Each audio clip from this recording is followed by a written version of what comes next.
Bismillahirrahmanirrahim. Assalamualaikum warahmatullahi wabarakatuh. Perkenalkan, nama saya Muhammad Nur Faiz dari PBA 3A. Izin menjelaskan mengenai standar kompetensi lulusan Madrasah Tsanawiyah. Ya. Ini saya sudah membuat mapping atau memetakan beberapa poin. Jadi pada sentral ide ya, saya meletakkan tulisan standar kompetensi lulusan Madrasah Tsanawiyah pada kurikulum Merdeka. Baik, sebelum lanjut, perlu dipahami apa itu standar kompetensi lulusan Madrasah Tsanawiyah pada kurikulum Merdeka. SKL atau standar kompetensi lulusan ini merupakan acuan yang sangat penting bagi seorang pengajar demi tercapainya beberapa kebutuhan yang ada di pembelajaran atau berada di siswa. Tentu hal ini juga menguntungkan, memberikan pengalaman serta pembelajaran yang baik bagi peserta didik, terutama pada kurikulum Merdeka.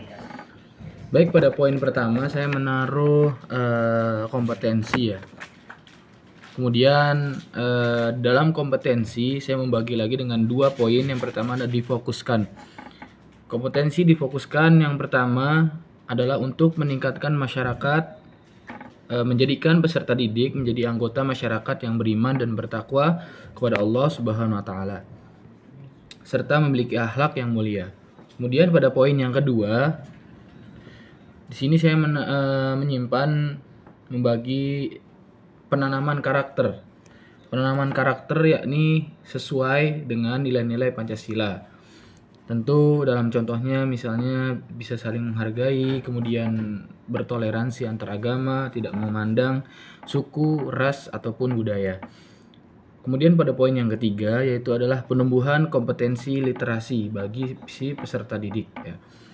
Tentu hal ini juga demi peserta didik kelak bisa mengikuti pendidikan yang lebih lanjut, misalnya dalam hal sains, sosial, ataupun hal-hal yang lainnya. Kemudian masih pada poin standar kompetensi, yaitu pada poin yang terpadu. Kalau tadi saya bicara tentang poin yang difokuskan, kini secara terpadu, artinya secara terbimbing, teratur.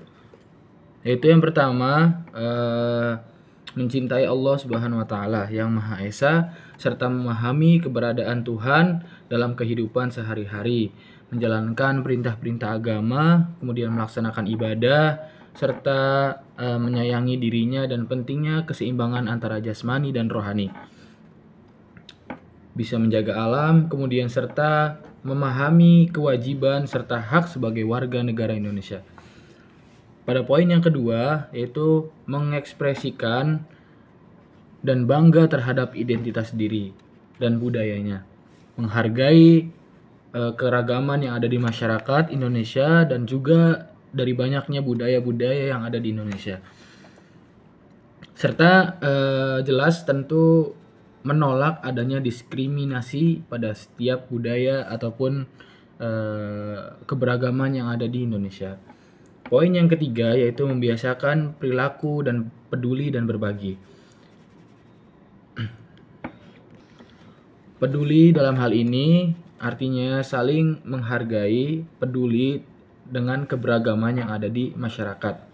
Poin yang keempat yaitu membiasakan diri untuk bersikap tanggung jawab dan melakukan refleksi.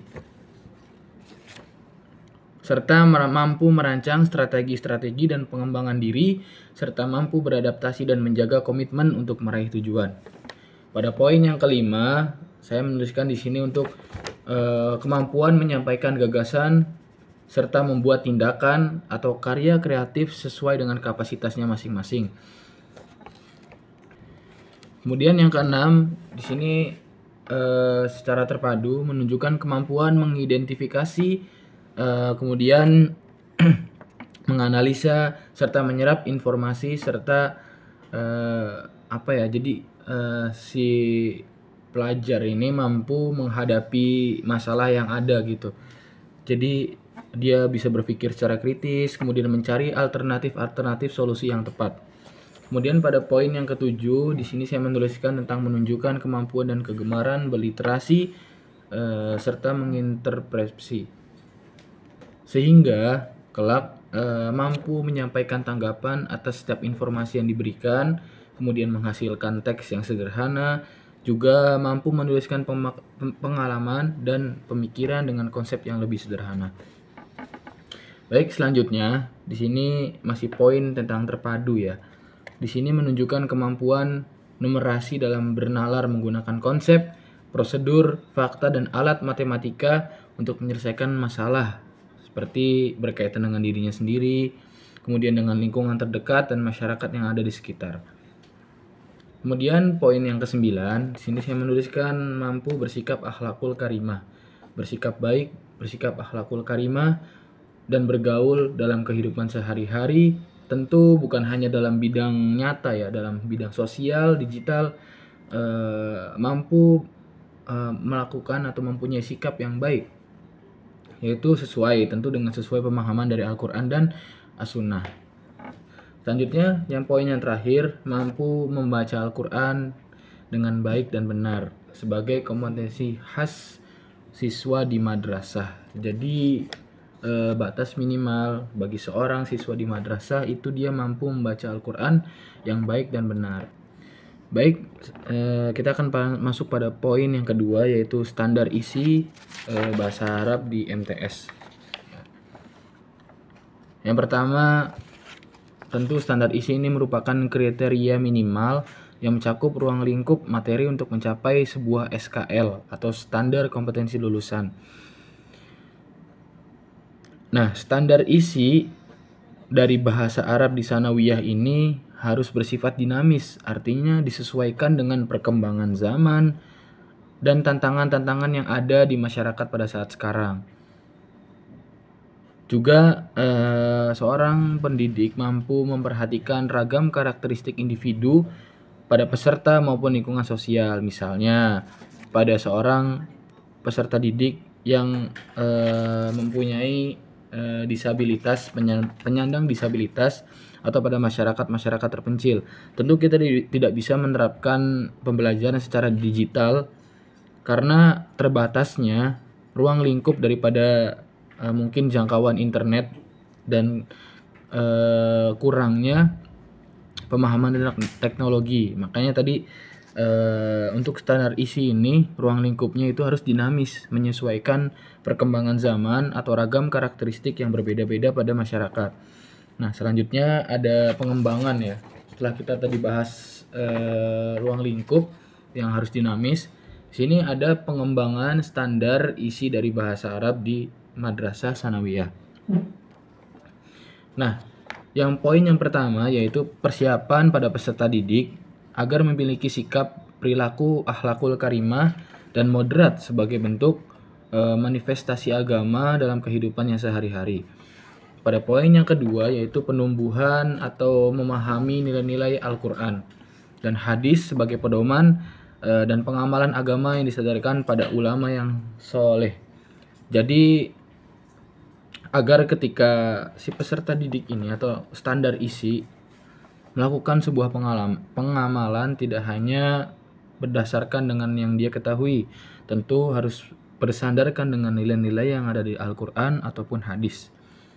Yang ketiga, saya mengambil di sini penanaman akidah Islam sebagai manifestasi dan dasar dorongan untuk beramal baik secara vertikal. Secara vertikal itu hablum minallah dan secara horizontal yaitu hablum minan nas. Jadi ketika sudah ditanamkan sebuah akidah, tentu dia harus mampu melakukan dorongan beramal baik secara vertikal, yaitu antara hubungan hamba dengan Tuhannya. Yang kedua adalah mampu melakukan beramal baik secara horizontal antara makhluk Tuhan dengan makhluk Tuhan, manusia dengan manusia, manusia dengan alam. Selanjutnya ada penerapan fikih sebagai basis ketentuan beribadah dan bermuamalah. Jadi untuk hal ibadah tentu dengan panduan-panduan yang sesuai dengan ajaran Rasulullah. Tentu dalam hal ini biasanya terdapat dalam kitab-kitab fikih tersohor ya daripada para ulama-ulama. Selanjutnya adalah menumbuhkan inspirasi yang bijaksana dan pemikiran yang moderat dalam menjalankan kehidupan yang dipelajari melalui sejarah peradaban Islam. Selanjutnya, poin yang terakhir dari ruang pengembangan yaitu penumbuhan kompetensi komunikasi dengan menggunakan bahasa Arab. Jadi bahasa Arab ini dijadikan sebagai sarana untuk mempelajari agama. Tentu sumber autentiknya dari pewarisan agama itu sendiri.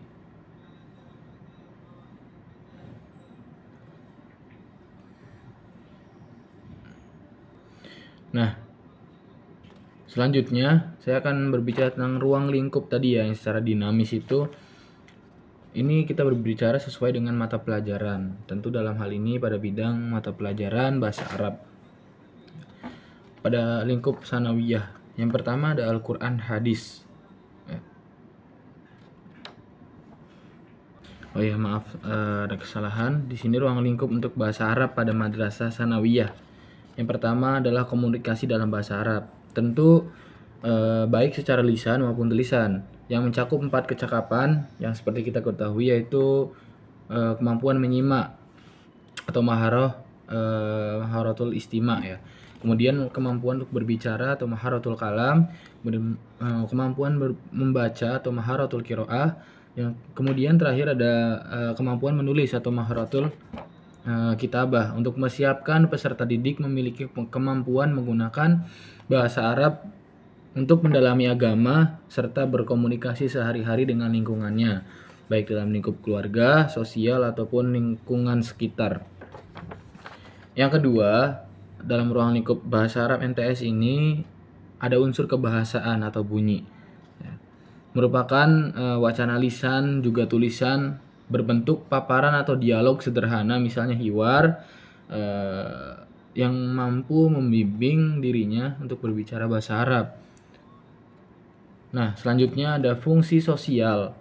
Jadi bahasa Arab bisa digunakan juga dalam fungsi sosial, yaitu dalam tindak tutur kata yang kompleks dalam konteks bermasyarakat atau kehidupan sehari-hari, karena bahasa Arab merupakan bahasa Al-Quran dan tentu indah didengar. Oke. Baik, selanjutnya yaitu kita masuk ke poin yang terakhir, yaitu struktur kurikulum. Struktur kurikulum pada MTS, pada kurikulum Merdeka. Nah, di sini saya membagi yaitu struktur kurikulum MTS itu ada 2 fase. Ya, fase yang pertama itu ada fase D dan fase E. Fase D itu untuk kelas 7 dan kelas 8. Kemudian untuk fase E yaitu pada struktur kurikulum yaitu untuk kelas 9. Ya. Kelas 9 MTS. Baik, di sini di dalam struktur kurikulum juga ya, saya membagi tentang komponen utama, yaitu ada 2, yaitu pembelajaran intrakurikuler dan yang kedua yaitu pembelajaran berbasis proyek. Nah, barangkali teman-teman semua bertanya, apa itu pembelajaran intrakurikuler pada kurikulum Merdeka? Jadi pembelajaran intrakurikuler itu merupakan inti dari proses belajar mengajar di sekolah dalam kurikulum Merdeka tentunya.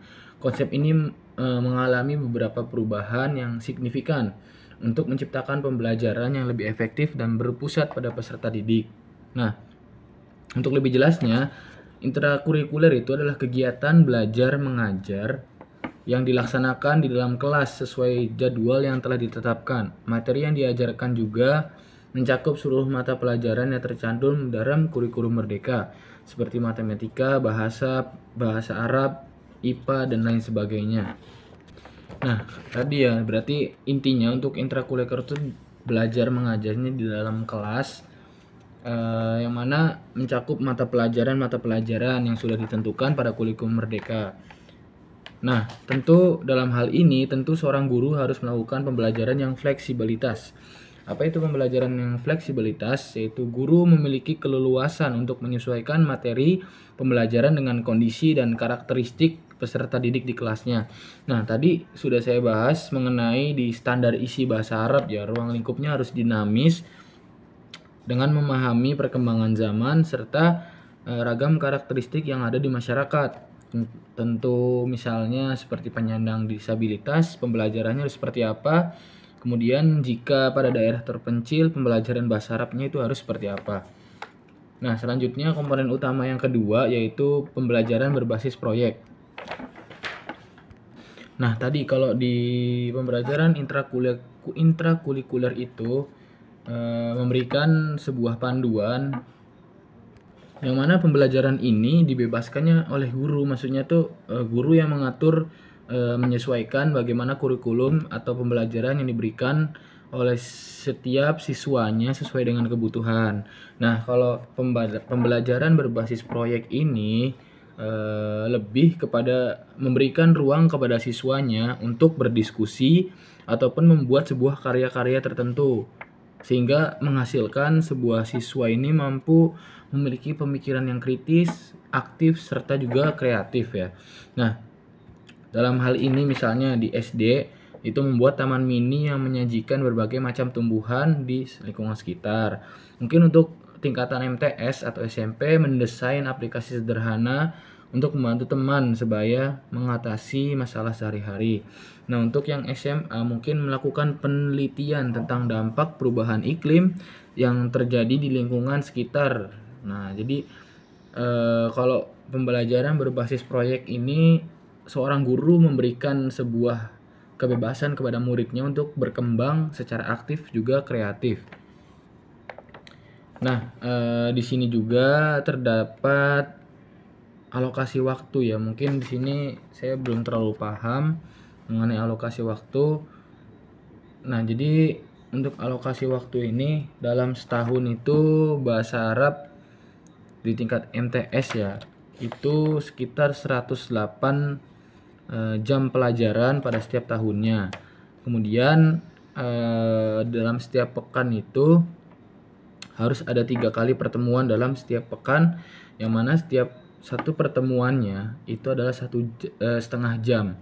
Berarti dalam satu pertemuan itu terdapat 90 menit atau 1 jam setengah dalam setiap pertemuan. Mungkin itu yang bisa saya sampaikan, kurang lebihnya mohon maaf. Assalamualaikum warahmatullahi wabarakatuh.